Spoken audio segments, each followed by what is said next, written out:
হযরতে ওমর রাদিয়াল্লাহু তাআলা আনহু তিনি যখন রাষ্ট্রনায়ক, হযরতে ওমর সাথীদেরকে বলতেছে, ও আমার সাথী ভাইয়েরা, ইসলামের জন্য সব থেকে বেশি কষ্ট করেছে হযরতে বেলাল। এই কথা বলার সাথে সাথে হযরতে খাব্বাব রাদিয়াল্লাহু তাআলা আনহু লাব্বাইক লাব্বাইক বলে দাঁড়িয়ে গিয়েছে। ডাক দিয়া বলে, আমিরুল মুমিনিন, আপনি হযরত বেলালের কথা বললেন, আমি খাব্বাবের কথা বললেন না কেন? হযরতে ওমর ডাক দিয়া বলেন, ও খাব্বাব, ইসলামের জন্য বেলাল কষ্ট করেছে সবার জানা আছে, কিন্তু তুমি খাব্বাব কি কষ্ট করেছে এটা তো আমাদের জানা নাই। এই কথা বলার সাথে সাথে হযরতে খাব্বাব তার গায়ের জামাটা খুলে দিলেন। গায়ের জামা খুলে দেওয়ার সাথে সাথে হযরতে ওমর তাকায়া দেখে হযরতে খাব্বাবের পিঠের মধ্যে বিশাল বড় বড় গর্ত দেখা যায়, কোমরের মধ্যে কোনো গোস্ত নাই। ডাক দিয়া বলে, খাব্বাব রে, তোমার কোমরে কোনো গোস্ত নাই, পিঠের মধ্যে বিশাল বড় বড় গর্ত, তুমি কেমনে বেঁচে আছো? হযরতে খাব্বাব চোখের পানি ছেড়ে দিয়া কেঁদে কেঁদে ডাক দিয়া বলে, আমিরুল মুমিনিন, ইসলামের পক্ষে তাওহীদের পক্ষে কথা বলতে গিয়া কাফের মুশরিকরা মরুভূমির বালির উপরে ধরে নিয়ে গেছে, দুইটি হাত পেছন দিক দিয়া রশি দিয়া বেঁধে দিয়েছে, দুইটি পা রশি দিয়া বেঁধে দিয়েছে, উপর করে শয়া দিয়েছে, জ্বলন্ত আগুনের অঙ্গারগুলি আমি খাব্বাবের পিঠের মধ্যে তুলে দিয়েছে। পিঠের গোস্তগুলো গলে গলে জমিনে পড়ে যায়। আমাকে ডাক দিয়া বলে, ও খাব্বাব, বলো তুমি ইসলাম ছেড়ে দিবা কিনা, কোরআনের আন্দোলন ছেড়ে দিবা কিনা? আমি খাব্বাব বলেছিলাম, একটা নয়, দুইটা নয়, হাজারটা লক্ষ কোটি জ্বলন্ত আগুনের অঙ্গার যদি আমি খাব্বাবের পিঠের মধ্যে তুলে দাও, আমি খাব্বাব হাসতে হাসতে জীবন দিব, শহীদ হব, এরপরও বাতিলের কাছে মাথা নত করব না। আগুন পারে নাই হযরত ইব্রাহিম আলাইহিস সালাতু ওয়াস সালামকে পোড়াতে, তীক্ষ্ণ ছুরি পারে নাই হযরত ইসমাইল আলাইহিস সালাতু ওয়াস সালামকে জবাহ করতে, ভয়ঙ্কর মাছ পারে নাই হযরত ইউনূস আলাইহিস সালাতু ওয়াস সালামকে হজম করতে, বিশাল নদী পারে নাই হযরত মূসা আলাইহিস সালাতু ওয়াস সালামকে ডুবাতে।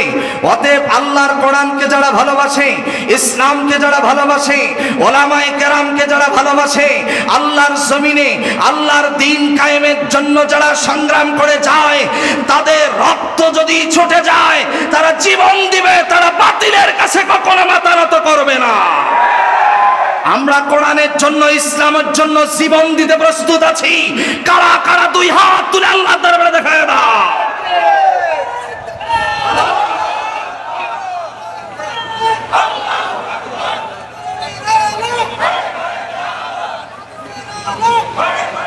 থাক থাক, গঙ্গাচড়ার মানুষের আমি জানি সাহস বেশি, আর আমি যতটুকু জানি রংপুরের ভিতরে একমাত্র একটা উপজেলা, গঙ্গাচড়া উপজেলার মানুষ ইসলাম প্রিয় মানুষ, কোরআন প্রিয় মানুষ। গঙ্গাচড়া উপজেলার মানুষ বাতিলের কাছে কখনো মাথা নত করে নাই, ভবিষ্যতেও করবে না। কি আওয়াজ দিয়ে কথা বলেন, কথা কি ঠিক আছে? কোরআনের জন্য জীবন দিতে রাজি আছেন তো ইনশাআল্লাহ? এতে যত বাধা আসুক সব বাধা অতিক্রম করে কোরআনের পথে ছুটে চলবো ইনশাআল্লাহ। আসুক না যত বাধা, যত ঝড় সাইক্লোন, কোরআনের পথে মোরা চলবই চলবই। এ জীবন বাজি রেখে দিনের নিশান মোরা বাংলার আকাশে উড়াবই। মোরা কামানের মুখোমুখি দাঁড়িয়ে, মোরা কামানের মুখোমুখি দাঁড়িয়ে আল্লাহু আকবার বলবো। আসুক না যত বাধা, যত ঝড় সাইক্লোন, কোরআনের পথে মোরা চলবই চলবই, রাসূলের পথে মোরা চলবই চলবই। এ জীবন বাজি রেখে দিনের নিশান মোরা বাংলার আকাশে উড়াবই। জোরে বলেন না ইনশাআল্লাহ? আর একটু জোরে বলেন ইনশাআল্লাহ। আজ না হয় কাল গোটা পৃথিবীতে কোরআনের আইন বাস্তবায়ন হবেই হবে ইনশাআল্লাহ। কি অবিশ্বাস হচ্ছে নাকি? অবিশ্বাস করবেন না, আল্লাহর কোরআনের আইন বাস্তবায়ন হবেই হবে। আমি আপনাদের সামনে আল্লাহ পাকের পবিত্র মহাগ্রন্থ আল কোরআন সূরা নাবা থেকে ছোট্ট ছোট্ট দুইটি আয়াতে কারিমা তেলাওয়াত করেছি। কিয়ামত কিন্তু একদম সন্নিকটে, কিয়ামত কিন্তু একদম কাছে। ইমাম মাহাদি আসার উপযুক্ত সময় হয়ে গেছে, ঈসা পয়গম্বর আসার উপযুক্ত সময় হয়ে গেছে। ও রংপুর জেলার মানুষ, যেহেতু জীবন দিতেই হবে, ভিতুর মতো বেঁচে থাকার দরকার নাই। কোরআনের পাখি আমাদের কাছ থেকে বিদায় নিয়েছে, যে কোরআনের পাখির কথা শুধু বাংলাদেশ নয়, ওয়াল ওয়ার্ল্ডের ভিতরে ছড়িয়ে আছে। সে কোরআনের পাখি বলেছিল, বিড়ালের মতো 500 বছর বেঁচে থাকার দরকার নাই, আল্লাহর জমিনে সিংহের মতো 1 ঘন্টা বাঁচতে চায়। অতএব গঙ্গাচড়ের মানুষ প্রমাণ করে দেখায় দিতে হবে, আমরা ওলামায়ে কেরামকে ভালোবাসি, ওলামায়ে কেরামকে ভালোবাসে আল্লাহর জমিনে আল্লাহর দ্বীন কায়েমের জন্য জীবন দিতে প্রস্তুত আছি। কারা কারা রাজি? 2 হাত তুলে আরেকটা বার আল্লাহরে দেখায় দেন। নারে তাকবীর, নারে তাকবীর। আল কোরআনের আলো সারা বিশ্বে জালো, কোরআন আছে যেখানে, হাদিস আছে যেখানে, নারে তাকবীর। আল কোরআনের আলো, সুদ ঘুষ যেখানে, মাদক দ্রব্য যেখানে, চুরি ডাকাতি যেখানে, কোরআন আছে যেখানে, লিল্লাহে তাকবীর। তুমি মেসওয়াক করার ফজিলত জানো, খাবার শেষে মিষ্টি মুখের হাদিসটাও মানো, শুধু হক কথাটা উচ্চ স্বরে বলতে পারো না, অন্যায় দেখে বারুদ হয়ে জ্বলতে পারো না। কেমন মুসলমান তুমি একটু ভাবো না, কেমন তোমার ঈমান একটু বলো না। কেমন মুসলমান তুমি একটু ভাবো না, কেমন তোমার ঈমান একটু বলো না। তুমি যে কালেমার দাওয়াত দিলে বুকেতে নেয় তুলে, দেখো সেই কালেমার দাওয়াত দিয়ে কত জোনাস জেলে।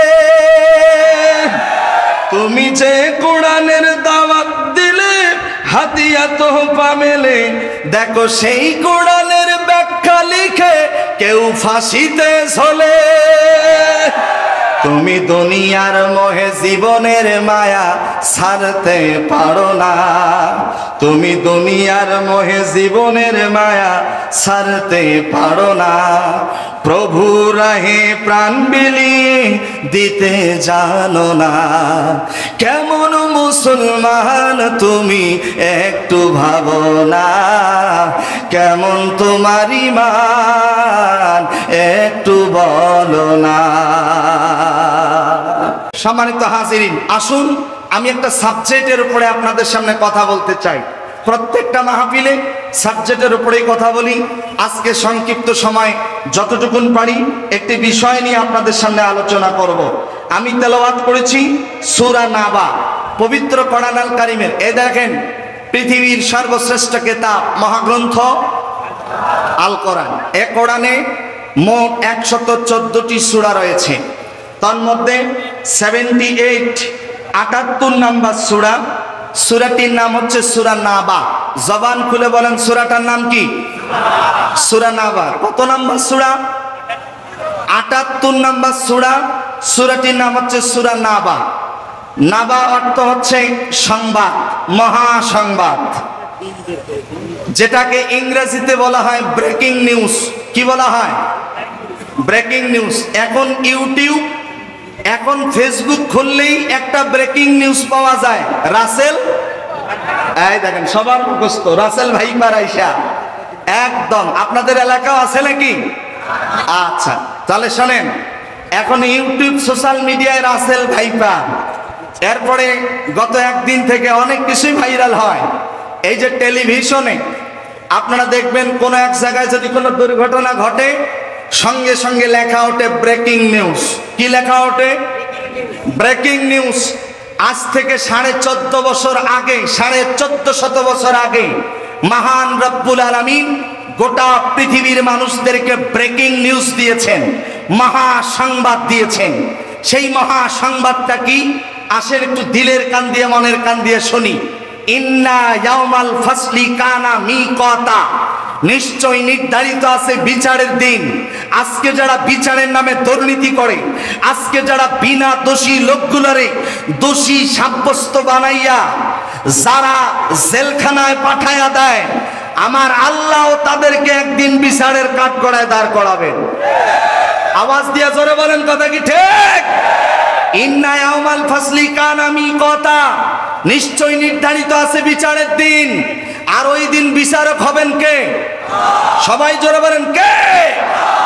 ইয়াউমা ইউনফাকু ফিস-সূরি ফাতাতুনা আফওয়াজা, যেদিন ইসরাফিল আলাইহিস সালাতু ওয়াস সালাম সিংহায় ফু দিবে, মানুষগুলো দলে দলে ছুটতে থাকবে। সম্মানিত হাজিরিন, কিয়ামত কিন্তু একদম সন্নিকটে, কিয়ামত একদম কাছাকাছি। আল্লাহর নবী দুইটি আঙ্গুল এরকম করে ইশারা করে বলেন, এই দেখেন এই দুটি আঙ্গুল যেমন পাশাপাশি কাছাকাছি, কিয়ামত তত কাছাকাছি তত পাশাপাশি। আরেকটি হাদিসের মধ্যে আসছে, নবীজি বলেন, তোমার নাক থেকে চোখের দূরত্ব যত দূর, মনে রাখবা কিয়ামত তত দূর। চোখ থেকে নাক কিন্তু একদম কাছাকাছি, একদম পাশাপাশি। কিয়ামত কিন্তু একদম কাছাকাছি, একদম পাশাপাশি। আল্লাহর নবী রাহমাতুল লিল আলামিন বলেন, কিয়ামতের পূর্ব মুহূর্তে সূর্যটা পশ্চিম দিকে উদিত হবে। ততদিন পর্যন্ত আল্লাহ পাক বান্দার তওবা কবুল করবেন। যতদিন পর্যন্ত বান্দা পূর্ব দিকে, যতদিন পর্যন্ত সূর্যটা উঠবে, ততদিন পর্যন্ত যদি আল্লাহর কাছে তওবা করে, আল্লাহ পাক তার তওবা কবুল করবে। আরেকটু জোরে বলেন না সুবহানাল্লাহ, আরেকটু জোরে বলেন আল্লাহু আকবার। আমি আপনাদের কাছ থেকে জানতে চাই, আল্লাহ নবী সাল্লাল্লাহু আলাইহি ওয়াসাল্লাম বলেন, আমার উম্মতের বয়স হবে 1500 বছর। কয় হাজার বছর? 1500 বছর। 1450 বছর হয়ে গেছে, আর মাত্র 50 ইয়ার্স। হতে পারে 55, হতে পারে 45, হতে পারে 45, হতে পারে 55। তবে ইন্নাল্লাহ আলা কুল্লি শাইইন কদির, হায়াত বাড়িয়ে দিতে পারেন কে? আওয়াজ দিয়ে জোরে বলেন, কে? সবকিছুর মালিক কে? অতএব ইমাম মাহদী আসার উপযুক্ত সময় হয়ে গেছে, ঈসা পয়গম্বর আসার উপযুক্ত সময় হয়ে গেছে। আজকে গোটা পৃথিবীর মুসলমানরা তাকিয়ে আছে ফিলিস্তিনের দিকে। আজকে ফিলিস্তিনের মুসলমানরা নির্যাতিত হয়, আর বাংলাদেশের মুসলমানেরা নীরবে তারা ঘুম পাড়ে। সম্মানিত হাজিরিন, খুব মনোযোগ দিয়ে শুনতে হবে। এক মুসলমান আর এক মুসলমান হলো ভাই ভাই। ইন্নামাল মুমিনুনা ইখওয়া।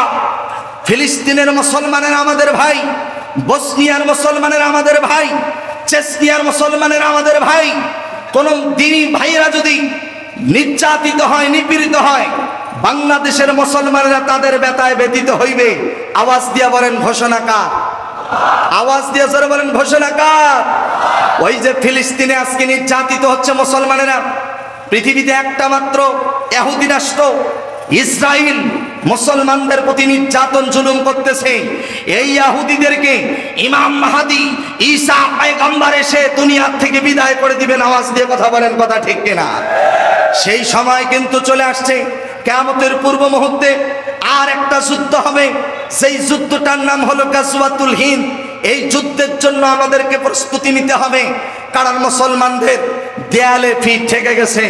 এখন একমাত্র আল্লাহর জমিনে স্লোগান দিয়ে আল্লাহর জমিনে আল্লাহর দিন কায়েমের জন্য সংগ্রাম করতে হবে। কথা বলেন, কথা ঠিক কিনা? সম্মানিত হাজিরিন, কিয়ামত একদম সন্নিকটে। ইমাম মাহদী আসবেন, ঈসা পয়গম্বর আসবেন, ইসরাফিল আলাইহিস সালাতু ওয়াস সালাম 3 বার সিংহায় ফু দিবেন। জোরে বলেন, কয়বার? 3 বার সিংহায় ফু দিবেন। আমি আপনাদের কাছ থেকে জানতে চাই, যেহেতু সময় কম, অল্প সময়, কথা মাত্র শুরু, এতেই সেলিম আসা শুরু। আল্লাহ তাআলা আমাদেরকে হেফাজত করুন। একটু আওয়াজ দিয়ে জোরে বলবেন না আমিন? আর একটু জোরে বলেন। আল্লাহ আজকের এই মাহফিলকে কবুল করুন, আয়োজকদেরকে কবুল করুন, যারা বসে আছেন আল্লাহ পাক তাদেরকেও কবুল করুন। সম্মানিত হাজিরিন, এখানে আমরা আসছি, আমাদের জীবনে জবান খুলে বলেন তো গুনাহ আছে না নাই? কারো জীবনে কম, কারো জীবনে বেশি, সবার জীবনে কিন্তু গুনাহ আছে। প্লিজ কথা বলবেন না, ডানে বামে কথা বললে আমি কথা বলবো কেমনে? একটু ইশারায় কাজ করেন, কথা বলা যাবে না। আমাদের জীবনে, সবার জীবনে গুনাহ আছে। তবে ততদিন পর্যন্ত সুযোগ আছে যতদিন পর্যন্ত সূর্যটা পূর্ব দিকে উঠতেছে, সুবহানাল্লাহ বলেন, ততদিন পর্যন্ত সময় আছে। আমাদের জীবনে এত গুনাহ আছে। এই দেখেন কত ক্যামেরা দিয়ে ভিডিও হচ্ছে। মুফতি আমির হামজা আসছে, তার প্রত্যেকটা কথা রেকর্ড হবে। রাত 12টার পর থেকে সোশ্যাল মিডিয়ায় চলে যাবে যে গঙ্গাচড়ার মাহফিলে মুফতি আমির হামজা কি বলল, থাম্বনেইল বানায়া দেবে। এই ইউটিউব, এই মিডিয়া একদিন ডিলেট হয়ে যেতে পারে, কথাগুলো ডিলেট হয়ে যেতে পারে, কিন্তু মা ইয়ালফিদু মিন কওলিন ইল্লা লাদাইহি রাকিবুন আতীদ। আমি ওমর ফারুক সিদ্দিকী 40 বছর বয়সে, 30 বছর বয়সে, 60 বছর বয়সে, 60 বছর হায়াতের জিন্দেগিতে যত কথা বলেছি, জবান খুলে বলেন তো এই কথাগুলো রেকর্ড আছে কার কাছে? আরো জোরে বলেন, কার কাছে? আল্লাহর কাছে রেকর্ড আছে। আমাদের জীবনে সবার গুনাহ আছে, জবান খুলে বলেন আছে না নাই? তবে হ্যাঁ, আল্লাহর কাছ থেকে যদি মন থেকে তওবা করতে পারি, আল্লাহ পাক আমাদের তওবা কবুল করবেন। জোরে বলেন সুবহানাল্লাহ। একজন বেশ্যা, একজন মহিলা জেনা করেছে, জেনা করার পরে তার গর্ভে সন্তান চলে আসছে। জওয়ান গোত্রের ঘটনা, একজন মহিলা জেনা করছে, জেনা করার পরে তার গর্ভে সন্তান চলে আসছে। আল্লাহর নবীর কাছে গিয়া বলেন, ইয়া রাসূলুল্লাহ, আমি জেনা করেছি, পাপ করেছি, কোরআন সুন্নাহ অনুযায়ী যা বিচার ফয়সালা হয় আপনি বিচার করেন, আমি বিচার মেনে নেব। আল্লাহর নবী মহিলাটির অভিভাবকদেরকে ডাক দিয়া বললেন, মহিলাটির যেদিন বাচ্চা প্রসব হয়ে যাবে ওই দিন আমার কাছে নিয়ে আসবেন। মহিলাটির বাচ্চা প্রসব হয়ে গেল, মহিলাটিকে নবীজির কাছে নিয়ে আসা হলো। আল্লাহর নবী রাহমাতাল লিল আলামিন কোরআন সুন্নাহ অনুযায়ী বিচার ফয়সালা করতে গিয়া মহিলাটার ইন্তেকাল হয়ে গেল। আল্লাহর নবী ডাক দিয়া বলেন, ও আমার সাহাবীরা, যাও যাও মহিলাটার গোসল করাও, দাফনের ব্যবস্থা করো। মহিলাটার গোসল করানো হলো, কাফন পরানো হলো, জানাজার নামাজ শুরু হবে। জানাজার নামাজ পড়ার জন্য স্বয়ং নবীজি নিজেই গিয়ে দাঁড়িয়ে গেল। হযরতে ওমর পেছন দিক থেকে ডাক দিয়া বলেন, ইয়া রাসূলুল্লাহ, ইয়া হাবিবাল্লাহ, এই মহিলা জেনা করেছে, পাপ করেছে, এরপরও জেনাকারী মহিলার জানাজার নামাজ আপনি কেন পড়াবেন? আল্লাহর নবী ডাক দিয়া বলেন, ও ওমর, ও আমার সাহাবীরা, এই মহিলা জেনা করেছে, কোনো সাক্ষী নাই, কোনো প্রমাণ নেই, কোনো ডকুমেন্ট নাই। মহিলাটি নিজের অপরাধের কথা নিজেই স্বীকার করে নিয়েছে। ওমর রে, এই মহিলাটি আল্লাহর কাছে এমন ভাবে তওবা করেছে, আল্লাহ রব্বুল আলামিন তার তওবা কবুল করে নিয়েছে। আর একটু জোরে বলবেন না আল্লাহু আকবার। ফামান তাবা মিন বাদি যুলমিহি ওয়া আসলাহা ফাইন্নাল্লাহা ইয়াতুবু আলাইহি ইন্নাল্লাহা গফুরুর রহিম। আরেকটু জোরে বলেন না আল্লাহু আকবার।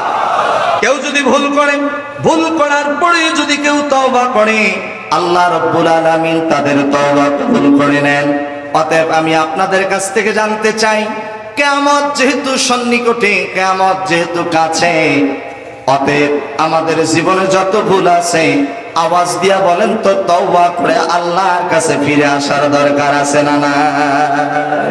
তওবা করলে তওবা কবুল করবেন কে? আর আওয়াজ দিয়া বলেন কে? সম্মানিত হাজিরিন, আপনারা কথা বলতে ভয় পাচ্ছেন নাকি? ভয় পাবেন না, কথা বলতে হবে। যদি আপনারা একটু কথা বলেন, উৎসাহ দেন, আলোচক বৃন্দ কথা বললে তারা একটু কথা বলে শান্তি পাবে।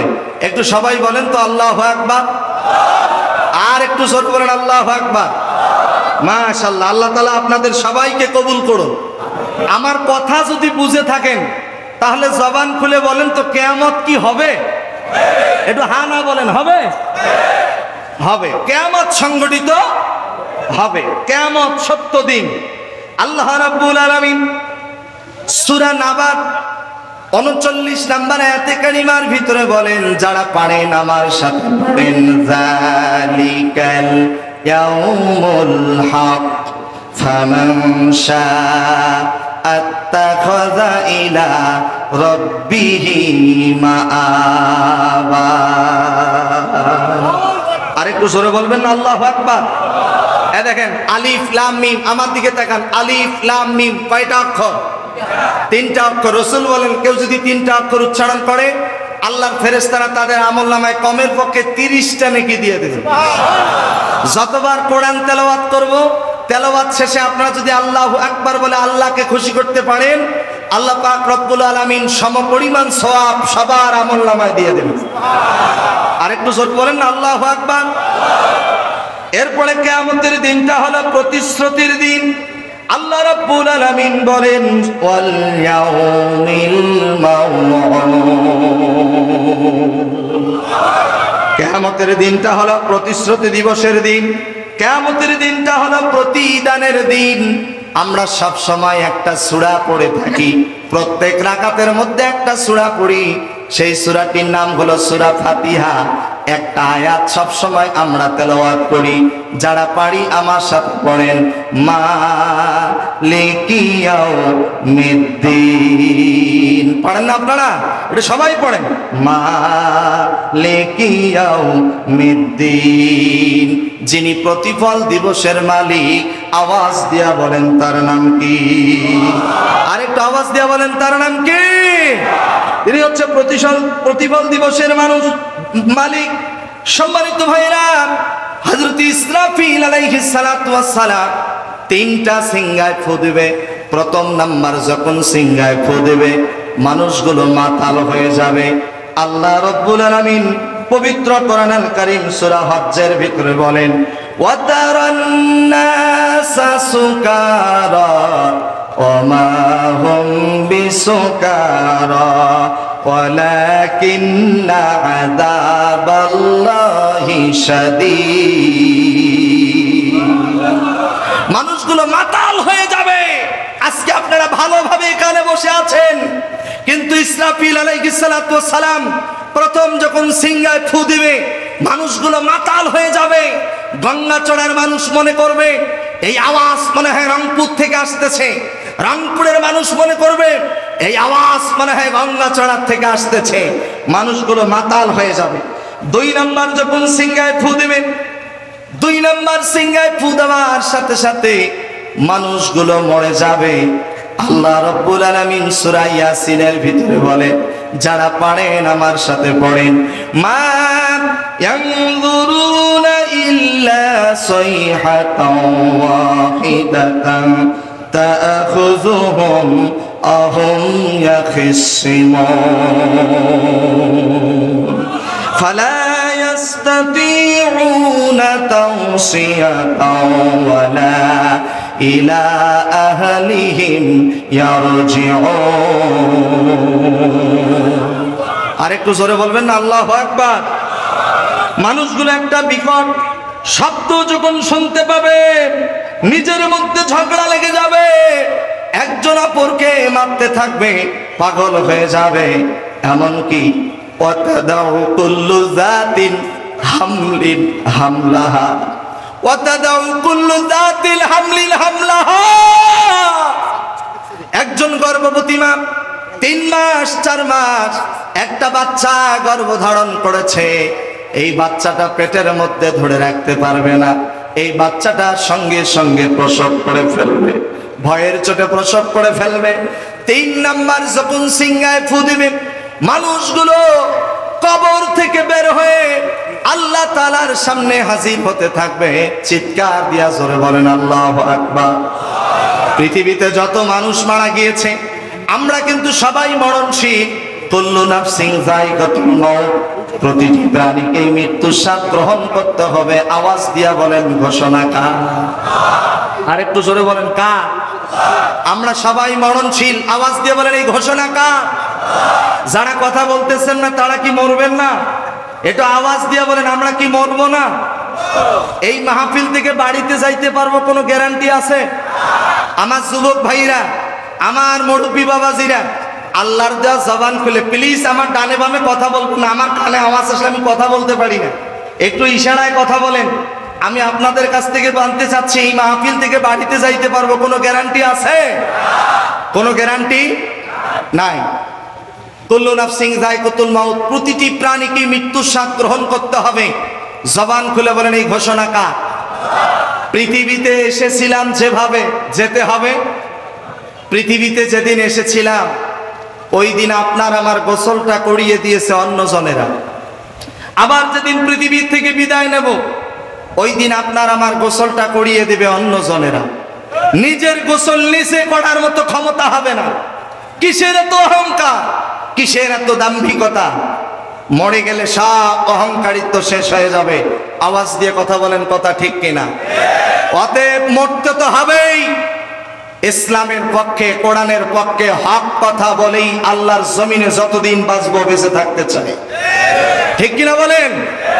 আর কোরআনের পক্ষে যদি জীবনটা চলেই যায়, আর কোরআনের পক্ষে জীবন দিতেই হবে। আওয়াজ দিয়ে বলেন ঘোষণা কার? কোরআনের পক্ষে যারা স্লোগান দিবে তাদের পরীক্ষা আসবে। ঘোষণা কার? আল্লাহ রাব্বুল আলামিন বলেন আহসিবান নাসু আইয়ুতরাকু আইয়াকুলু আমান্না ওয়াহুম লা ইফতানুন। মানুষেরা তোমরা কি মনে করেছো আমরা ঈমান এনেছি এ কথা বললেই তোমাদেরকে ছেড়ে দেওয়া হবে না? ওয়াহুম লা ইফতানুন, অবশ্যই অবশ্যই তোমাদেরকে পরীক্ষা করা হবে। আওয়াজ দিয়া বলেন তো পরীক্ষা করা হবে এই ঘোষণা কার? আল্লাহ তাআলা অন্য আরেকটি আয়াতে কারিমার ভিতরে বলেন ওয়ালানাবলুওয়ান্নাকুম বিশাইইম মিনাল খাউফি ওয়াল জুই ওয়া নাকস মিনাল আমওয়ালি ওয়াল আনফুসি ওয়াস সামারাত ওয়াবাশশিরিস সাবিরিন। আল্লাহ তাআলা বলেন অবশ্যই তোমাদেরকে পরীক্ষা করা হবে ভয় দিয়া, ক্ষুধা দিয়া, জান এবং মালের বিনিময় দিয়া, ফল ফসল বিনষ্টের মাধ্যম দিয়া। তবে যারা ধৈর্য ধারণ করবে তাদের সাথে পৃথিবীর কেউ না থাকলে একজন থাকবে। জবান খুলে বলেন তার নাম কি? আওয়াজ দিয়ে জোরে বলেন তার নাম কি? অতএব ধৈর্য ধারণ করার দরকার আছে না নাই? আমরা 3টা বছর ধৈর্য ধারণ করার পরে প্রিয় মুফতি আমির হামজাকে আবারও বাংলার জমিনে কোরআনের মঞ্চে দেখতে পেয়েছি। আওয়াজ দিয়ে কথা বলেন, কথা ঠিক কিনা? আমাদের ধৈর্যের বাঁধ যখন ভেঙে যাবে এই ধৈর্যের বাঁধ কেউ আর আটকাতে পারবে না।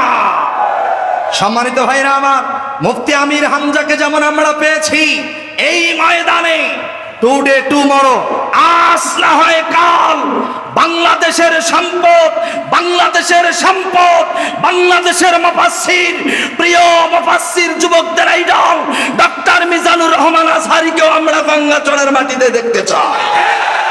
কারা কারা দেখতে চান? 2 হাত তুলে আল্লাহ দরবারে দেখা দাও। লিল্লাহি তাকবীর, নারায়ে তাকবীর। আলহামদুলিল্লাহ, আমি শুনেছি এই ময়দানে 7 বছর মাহফিল হয়েছে, এবছর থেকে 8 বছর মাহফিল হচ্ছে। বড় বড় মুফাসসিরিনে কেরাম এই ময়দানে এসেছিল। আমরা এই ময়দানে ডক্টর মিজানুর রহমান আজহারীকেও দেখতে চাই। রাজি আছো ইনশাআল্লাহ? আজ না হয় কাল দেশে তো আসবেই নাকি? দেশের সম্পদ তো দেশে আসবেই, বলেন না ইনশাআল্লাহ? আর একটু জোরে বলেন ইনশাআল্লাহ। আপনারা ভয় পাবেন না। আমিও এরকম 2019 সালে যখন মালয়েশিয়াতে গিয়েছিলাম, আমার প্রিয় ভাই ডক্টর মিজানুর রহমান আজহারী ভাই সহ একসাথে খানা খেয়েছি। অনেক কথা হয়েছে, অনেক গল্প হয়েছে, এখনো গল্প হয়। ইনশাআল্লাহ তিনি অচিরেই বাংলার জমিনে ফিরে আসবে। ইনশাআল্লাহ বলবেন না? আর একটু জোরে বলেন ইনশাআল্লাহ।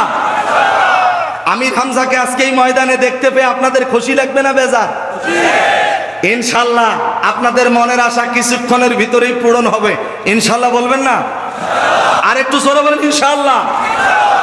একজন আমির হামজাকে আটকায় কি করবে? একজন মিজানুর রহমান আজহারিকে বিদেশের মাটিতে রাইখা কি করবে? হাজারো আজহারি, হাজারো আমির হামজা বাংলার জমিনে তৈরি হয়ে গেছে, ঠিক কিনা বলেন? কোরআনের মঞ্চ কেউ বন্ধ করতে পারবে? কোরআন আছে যেখানে, কোরআন নাই যেখানে। সম্মানিত ভাইয়েরা আমার, দিলের কান দিয়ে মনের কান দিয়ে শুনতে হবে। আলোচনা করতেছিলাম, আপনাদের মনে আছে না নাই? একটু জবান খুলে বলেন, কিয়ামত কাছে না দূরে? কিয়ামত কাছে না দূরে? এই আয়াতের মূল সারাংশ দুই চারটি কথা বলতে চাই। হযরত আবু যার রাদিয়াল্লাহু তাআলা আনহু থেকে বর্ণিত, বিশ্বনবী সাল্লাল্লাহু আলাইহি সাল্লাম তাফসিরে নূরুল কোরআন, তাফসিরে তাফহিমুল কোরআন, তাফসির ইবনে কাসিরের ভিতরে এসেছে, খুব মনোযোগ। রাসূলুল্লাহ সাল্লাল্লাহু আলাইহি সাল্লাম বলেন, ইন্না ইয়াউমাল ফাসলি কানা মিকাতা।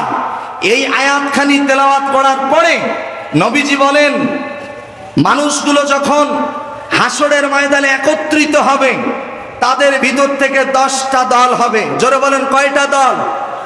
আওয়াজ দিয়ে জোরে বলেন কয়টা? 10টা দল হবে। দিলের কান দিয়ে মনের কান দিয়ে শুনতে হবে। এই 10টা দল কারা কারা? এখানে মা বোনের আওয়াজ শুনতে আসছে। 6 প্রকার নারীদেরকে আল্লাহ তাআলা জাহান্নামে দিবেন। কয় প্রকার নারী? 6 প্রকার নারীকে আল্লাহ তাআলা জাহান্নামে দিয়ে দিবেন। 10 প্রকার নারীকে আল্লাহ তাআলা ভালোবাসেন। সুবহানাল্লাহ বলেন। কয় প্রকার নারীকে আল্লাহ ভালোবাসেন? কয় প্রকার নারীকে আল্লাহ তাআলা জাহান্নামে দিবেন? 6 প্রকার। এবং আপনাদের কাছ থেকে জানতে চাই, আমার কথা যদি মনে থাকে জবান খুলে বলেন, হাসরের ময়দানে কয়টা দল হবে? 10টা দল হবে। তাদের আকৃতিগুলো কেমন হবে? আল্লাহ নবী সাল্লাল্লাহু আলাইহি সাল্লাম বলেন, প্রথম নাম্বার দল, তাদের আকৃতিগুলো হবে বানরের মতো। নাউজুবিল্লাহ বলেন। কিসের মতো? আওয়াজ দিয়ে বলেন, যদি কথা না বলেন হবে না। কিসের মতো? বানরের মতো। বানরের মতো আকৃতি কাদের হবে? একটু দিলের কান দিয়ে মনের কান দিয়ে শুনতে হবে। বানরের মতো আকৃতি হবে তাদের যারা দুনিয়াতে ছিল ছগলখোর। কি খোর? ছগলখোর বোঝেন? ওয়াইলুল লিকুল্লি হুমাযাতিল লুমাযা। আল্লাহ তাআলা বলেন, ওয়াইল, ওই ব্যক্তির ভাগ্য খুবই খারাপ, সর্বনাশ, জাহান্নাম ছাড়া কোনো উপায় নাই, যে ব্যক্তি মানুষের সামনে পিছনে পরনিন্দা করে, গীবত করে। কিছু কিছু মানুষ আছে, যখন যার তখন তা, যখন যে দল ক্ষমতায় যায় ওই দলের পিছিয়ে গিয়া বলে যে আমি তোমার দলের লোক, আর কথা বলে না। এই যে আমার আনারুল ভাই ভাইস চেয়ারম্যান হয়েছে, যেই লোকটা আনারুল ভাইয়ের পক্ষে স্লোগান দেয় নাই, ওই লোকটা এখন আইসা বলবে, ভাই আপনার পক্ষে স্লোগান দিয়ে গলা শেষ করছি। কথা বলেন, কথা বলেন। যখন যার তখন তার, এইরকম লোক মনে হয় আমাদের বাংলাদেশে নাই। যারা কথা বললেন না মনে হয় নাই? আছে না নাই? তবে যারা মুসলমান, যারা আল্লাহকে ভালোবাসে, কোরআনকে ভালোবাসে, তারা এক কোরআনের পক্ষেই স্লোগান দেবে, কোন বাতিলকে ভয় করবে না। কথা বলেন ঠিক কিনা? কারণ দল হলো 2টা। জবান খুলে বলেন, দল কয়টা? এ দেখেন, হিজবুল্লাহ কার দল? একটু আল্লাহ, একটু জোরে বলেন না, কার দল? আল্লাহর দল। জোরে বলেন, কার দল? 2 নাম্বার হিজবুশ শাইতান, আর একটা হলো শয়তানের দল। জবান খুলে বলেন, আমরা 1 নম্বরে না 2 নম্বরে? 1 নম্বরে আছেন তো ইনশাআল্লাহ? আল্লাহর পক্ষে স্লোগান দিতে গিয়ে আপনাদেরকে নির্যাতন, জুলুমের, অত্যাচারের শিকার হওয়া লাগবে। এটা স্বাভাবিক, অস্বাভাবিক নয়। আওয়াজ দিয়ে কথা বলেন, কথা ঠিক কিনা?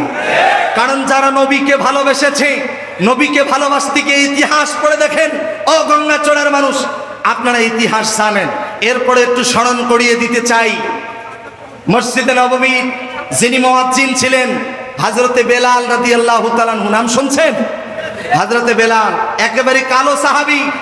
হযরতে বেলাল আল্লাহর নবীর প্রতি কতটা মহব্বত ভালোবাসা ছিল। হযরতে বেলালকে এত বেশি নির্যাতন জুলুম অত্যাচার করেছে, এরপরেও হযরত বেলাল আল্লাহর কোরআন ছাড়ে নাই। হযরতে বেলালকে তার দুইটি হাতের মধ্যে, তার দুইটি পায়ের মধ্যে লোহার পেরেক তার কাটা মেরে দিয়েছে। ডাক দিয়া বলে, ও বেলাল, বলো তুমি ইসলাম ছেড়ে দিবা কিনা, কোরআন ছেড়ে দিবা কিনা, ইসলামী আন্দোলন ছেড়ে দিবা কিনা? হযরতে বেলাল বলেছিল, জীবন দিব, শহীদ হব, এরপরেও আমি কোরআন ছেড়ে দেব না, ইসলাম ছেড়ে দেব না। এই কথা বলার কারণে হযরতে বেলালের জিহ্বাটা টান দিয়া বের করে হযরতে বেলালের জিহ্বার মধ্যে লোহার পেরেক তার কাটা মেরে দিয়েছে। হযরতে বেলালের জিহ্বা থেকে রক্তগুলো দারদার করে গড়গড়ে চলিয়ে যায়, বের হয়ে যায়। এরপরে হযরতে বেলাল ইসলাম ছেড়ে দেয় নাই, কোরআন ছেড়ে দেয় নাই। হযরতে ওমর রাদিয়াল্লাহু তাআলা আনহু তিনি যখন রাষ্ট্রনায়ক, হযরতে ওমর সাথীদেরকে বলতেছে, ও আমার সাথী ভাইয়েরা, ইসলামের জন্য সব থেকে বেশি কষ্ট করেছে হযরতে বেলাল। এই কথা বলার সাথে সাথে হযরতে খাব্বাব রাদিয়াল্লাহু তাআলা আনহু লাব্বাইক লাব্বাইক বলে দাঁড়িয়ে গিয়েছে। ডাক দিয়া বলে, আমিরুল মুমিনিন, আপনি হযরত বেলালের কথা বললেন, আমি খাব্বাবের কথা বললেন না কেন? হযরতে ওমর ডাক দিয়া বলেন, ও খাব্বাব, ইসলামের জন্য বেলাল কষ্ট করেছে সবার জানা আছে, কিন্তু তুমি খাব্বাব কি কষ্ট করেছে এটা তো আমাদের জানা নাই। এই কথা বলার সাথে সাথে হযরতে খাব্বাব তার গায়ের জামাটা খুলে দিলেন। গায়ের জামা খুলে দেওয়ার সাথে সাথে হযরতে ওমর তাকায়া দেখে হযরতে খাব্বাবের পিঠের মধ্যে বিশাল বড় বড় গর্ত দেখা যায়, কোমরের মধ্যে কোনো গোস্ত নাই। ডাক দিয়া বলে, খাব্বাব রে, তোমার কোমরে কোনো গোস্ত নাই, পিঠের মধ্যে বিশাল বড় বড় গর্ত, তুমি কেমনে বেঁচে আছো? হযরতে খাব্বাব চোখের পানি ছেড়ে দিয়া কেঁদে কেঁদে ডাক দিয়া বলে, আমিরুল মুমিনিন, ইসলামের পক্ষে, তাওহীদের পক্ষে কথা বলতে গিয়া কাফের মুশরিকরা মরুভূমির বালির উপরে ধরে নিয়ে গেছে, দুইটি হাত পেছন দিক দিয়া রশি দিয়া বেঁধে দিয়েছে, দুইটি পা রশি দিয়া বেঁধে দিয়েছে, উপর করে শয়া দিয়েছে। জ্বলন্ত আগুনের অঙ্গারগুলি আমি খাব্বাবের পিঠের মধ্যে তুলে দিয়েছে, পিঠের গোস্তগুলো গলে গলে জমিনে পড়ে যায়।